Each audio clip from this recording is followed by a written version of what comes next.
হাইকোর্টের রায় আমরা সবসময় সেটাই মেনে নেই, কিন্তু আমরা দেখলাম যে এখন কোটা বিরোধী আন্দোলন আবার গড়ে তোলার চেষ্টা, ছেলেমেয়েরা লেখাপড়া বাদ দিয়ে এখন কোটা বিরোধী আন্দোলন করে, সেখানে মেয়েরাও করে। প্রধানমন্ত্রী আমাদেরকে হাইকোর্ট দেখাচ্ছেন, বিচারালয় দেখাচ্ছেন, আমরা প্রধানমন্ত্রীকে সংবিধান দেখাচ্ছি। সংবিধানে সুযোগের সমতা আছে।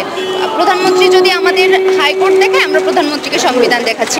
আমরা মোটেও রাস্তায় চিল্লাচিল্লি করছি না। বাংলাদেশের প্রত্যেকটা বিশ্ববিদ্যালয়, সরকারি বেসরকারি কলেজ বিশ্ববিদ্যালয়ের শিক্ষার্থীরা আমরা আমাদের যৌক্তিক দাবির ভিত্তিতে আন্দোলন করছি। আমরা এসব কথা পাত্তাই দিচ্ছি না যে আমরা রাস্তায় চিল্লাফাল্লা করছি। আমাদের আন্দোলন যথেষ্ট যৌক্তিক এবং আমাদের দাবি না মানা পর্যন্ত আমরা রাজপথে অবস্থান করছি, করব। হ্যাঁ, প্রধানমন্ত্রী আমাদেরকে হাইকোর্ট দেখাচ্ছেন, বিচারালয় দেখাচ্ছেন, আমরা প্রধানমন্ত্রীকে সংবিধান দেখাচ্ছি। সংবিধানে সুযোগের সমতা আছে। প্রধানমন্ত্রী যদি আমাদের হাইকোর্ট দেখে, আমরা প্রধানমন্ত্রীকে সংবিধান দেখাচ্ছি। আর আমাদের পূর্ববর্তী ঘোষণা অনুযায়ী আমাদের যতদিন পর্যন্ত আমাদের দাবি না মানা হবে, আমরা রাজপথে আছি, থাকবো। আমাদের সকল ধরনের ক্লাস পরীক্ষা আমরা বর্জন করেছি। স্থায়ী সমাধান কিভাবে চাচ্ছেন? আমরা সকল গ্রেডের চাকরিতে বৈষম্যমূলক সকল কোটা বাতিল চাচ্ছি না, আমরা সংস্কার চাচ্ছি সর্বনিম্ন পর্যায়ে নিয়ে আসা পর্যন্ত। আসলে তার পদ্ধতিটা কি? আমরা সর্বোচ্চ 5% কোটা চাচ্ছি, সেটা যারা ফিজিক্যালি চ্যালেঞ্জ, যারা আদিবাসী আছে তাদের জন্য শুধুমাত্র। আমাদের দাবি মানার জন্য আমরা হাইকোর্টের কাছে যাচ্ছি না, আমাদের সকল দাবি নির্বাহী বিভাগের কাছে। আপনারা যে নির্বাহী বিভাগের কাছে দাবি করছেন, কিন্তু নির্বাহী বিভাগ থেকে, অর্থাৎ নির্বাহী বিভাগের প্রধান যিনি প্রধানমন্ত্রী, তিনিই বলছেন যৌক্তিকতা নাই, তাহলে আসলে ফলস্বরূপ কি? আমি তো বললাম, প্রধানমন্ত্রী আমাদেরকে হাইকোর্ট দেখাচ্ছেন, আমরা প্রধানমন্ত্রীকে সংবিধান দেখাচ্ছি। প্রধানমন্ত্রী হাইকোর্টের কথা বলছেন, আমরা সংবিধানের কথা বলছি। সংবিধানে সুযোগের সমতা আছে।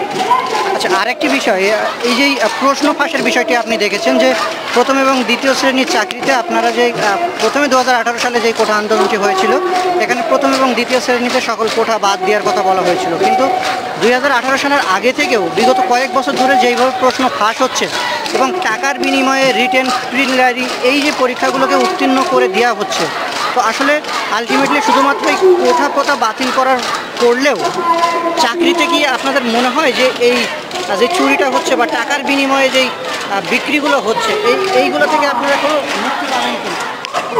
আমরা কোটা প্রথা সংস্কারের ব্যাপারে হচ্ছে আমাদের কথা, আমরা মেধাভিত্তিক নিয়োগ চাই। আর দুর্নীতির বিরুদ্ধে তো আমাদের দেশের যে প্রশাসন আছে, এটা প্রশাসনের দেখার বিষয়, প্রশাসনের বিচার করার বিষয়। এটা আমাদের শিক্ষার্থীদের কাজ না। আমরা আমাদের অধিকার নিয়ে কাজ করছি।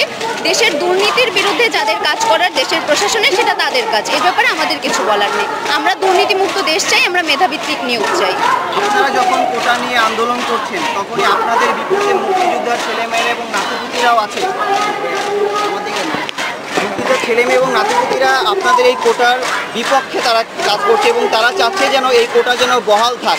এবং তাদের পরিপ্রেক্ষিতে তারা বলছে যে যারা এই কোটা বাতিল চায় তারা হচ্ছে রাজাকার এবং তারা মুক্তিযোদ্ধার চেতনাকে বিশ্বাস করে না, এই বলে স্লোগানও দিচ্ছে। এবং আজকে সকালেও তারা এই শাহবাগ চত্বরে এই কথা বলেছে। কি বলবেন আপনি তাদেরকে?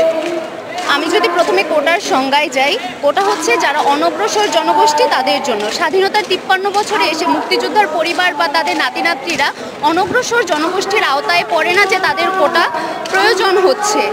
আর কোটা প্রথা মানে স্বাধীনতার 53 বছরে মুক্তিযুদ্ধের পরিবারকে এই 53 বছরে যত ধরনের সুযোগ সুবিধা দেওয়া হয়েছে, এরপরে কোনোভাবেই মুক্তিযোদ্ধার পরিবার অনগ্রসর নয় যে তাদের কোটার প্রয়োজন হবে। আচ্ছা, যদি তাদের এই কোটা পাতাটাই যদি বহাল থাকে, তাহলে কী ধরনের সমস্যা হতে পারে বলে আপনি মনে করেন? অযোগ্যরা নিয়োগ পাবে।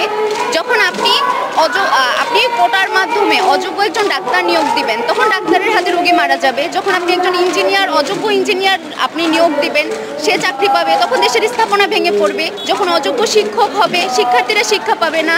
অযোগ্যরা যখন দেশের বড় বড় জায়গায় যাবে, দেশ দুর্নীতিতে ভরে যাবে, তারা সঠিক সিদ্ধান্ত নিতে পারবে না, দেশ নষ্ট হয়ে যাবে, দেশ স্বৈরাচারে ভরে যাবে। সর্বোপরি আপনি আসলে বাংলাদেশের এই বিচার বিভাগ বলেন এবং প্রধানমন্ত্রী বলেন, তাদের কাছে কী দাবি রাখতে চান আপনি?